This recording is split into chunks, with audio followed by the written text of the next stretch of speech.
Орчин үеийн биотехнологийн аргаар гарган авсан удамшлын мэдээллийн шинэ хослол бүхий аливаа амьд организмыг хувиргасан амьд организм буюу шилжмэл гентэй бүтээгдэхүүнийг хүн төрлөختөн 1994 оноос эхлэн хүнс болон эмийн хэрэглээнд нэвтрүүлээд байна. Манай улсад одоогоор хувиргасан амьд организмыг гаргаж авсан тохиолдол үгүй ч хүнсний ихэнх бүтээгдэхүүнээ импортоор оруулж ирдэг учраас хууль эрх зүйн орчныг бүрдүүлэх шаардлага зүй ёсоор урган гарч иржээ. Хоёр дахь том шалтгаан нь бол олон улсад бас энэ асуудал нэлээд хүчтэй тавигдсан. Ялангуяа хөгжиж байгаа орнууд одоо энэ асуудлаад яаж шийдэх вэ гэдгийг энэ биологийн олон янз байдлын конвенцээс бол нэлээд анхаарч үзсэн. Тэгэд энэ конвенцээс анхаарч энэ асуудлыг бүр тусгайлан энэ Картагены протоколоор зохицуулж байгаа учраас улс орн болгон дотооддоо энийг зохицуулах эрх зүйн баримт хүчтэй болох ёстой, хууль эрх зүйн зохицуулалт хийх ёстой гэж үзсэн. Хувиргасан амьд организмын тухай Монгол улсын хууль нь хувиргасан амьд организмыг гарган авах, ашиглах, улсын хилээр нэвтрүүлэх, тус улсын нутаг дэвсгэрт бие аюулгүй байдлыг хангахтай холбогдсон харилцааг зохицуулахад зориулагдсан. Өөрөөр хэлбэл байгаль дээр байгаа биологийн төрөл зүйлүүдийг хэвээр нь хадгалах, хүний эрүүл мэндийг хамгаалах зорилготой хууль юм.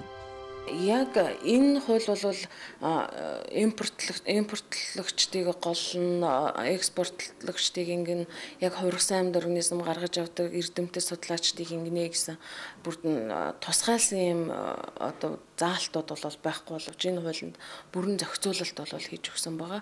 Импортлогч иргэн аж ахуй нэгж байгууллага байх юм бол ямар бичиг баримтуудыг бүрдүүлэх үү, ямар хүсэлт хаана гаргах уу, ямар шаардлагыг хангасан байх ёстой юм бэ гэдгийг бол энэ хуулиар бол бүрэн зохицуулсан байгаа.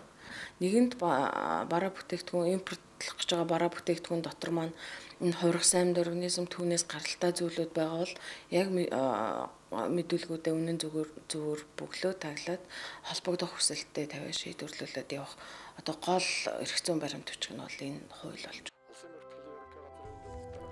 Хуульд бие аюулгүй байдлыг хангах үндэсний хороо байгуулах талаар тусгайлан заасан байдаг. Монгол улсад бие аюулгүй байдлыг хангах ажлыг удирдан зохион байгуулах үүрэг бүхий бие аюулгүй байдлыг хангах орон тооны бус үндэсний хороо байгаль орчны асуудал эрхэлсэн төрийн захиргааны төв байгууллагад иргэд ажиллана гэж заажээ. Хувиргасан амьд организмыг экспортлох, импортлох, дамжин өнгөрүүлэх зөвшөөрлийг үндэсний хорооны дүгнэлтийг үндэслэн иргэн аж ахуй нэгж байгууллагуудад яамны зүгээс олгодог. Хувиргасан амьд организмыг улсын хилээр нэвтрүүлэх зөвшөөрөл хүссэн иргэн аж ахуй нэгж байгууллагын бүрдүүлэх баримт бичгийг хуульд зааж өгчээ. Хувиргасан амьд организмыг гаргаж авахдаа туршилтыг задгай талбайд хийхийг олон улсын хэмжээнд хориглодог. Битүү орчин нөхцөл турших ёстой. За манай улсын хувьд одоогоор эрдэм шинжилгээний 2 байгууллага хувиргасан амьд организм гарган авах туршилтын зөвшөөрлийг аваад байгаа юм байна. Харин гадаад улс орнуудаас судалгаа шинжилгээний чиглэлээр хамтран ажиллах хүсэлт тавьдаг гэлээ. За тухайлбал Бүгд найрамдах Хятад ард улс, Бүгд найрамдах Солонгос улс, Холбооны бүгд найрамдах Герман улс, Америк нэгдсэн улсаас манай улсын хууль эрх зүйн орчны хүрээнд судалгаа шинжилгээний чиглэлээр хамтран ажиллах санал тавиад байгаа юм байна.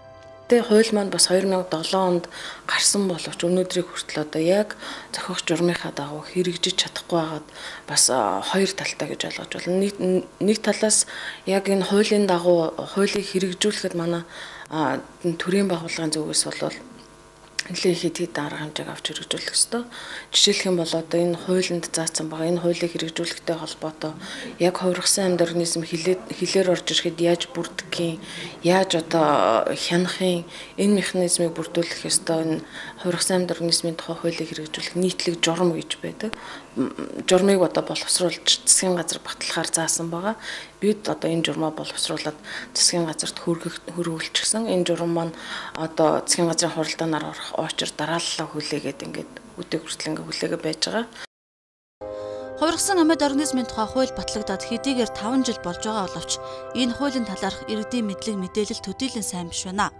Энэ хууль өдөр тутмын амьдралд мөрдөгдөд байхаар хууль биш ч зарим иргэд ялангуяа импортлогчдын хувьд зайлшгүй мэдсэн байх ёстой хуулиудын нэг. Гарал үүслэн тодорхойгүй бүтээгдэхүүн оруулж ирэх болсон тохиолдолд хинт хаана хандах гэх зэрэг хувиргасан амьд организмтай холбоотой бүхэл зохицуултыг энэ хуулиар хангаж өгчээ. Орчин үеийн биотехнологи ба био аюулгүй байдал цуврал нэвтрүүлгийнхээ дараагийн дугаараар хувиргасан амьд организм буюу генийн инженерчлэлийн аргаар гарган авсан бүтээгдэхүүний талаар иргэд ер нь ямар мэдлэг мэдээлэлтэй байх ёстой талаар хүргэх болно.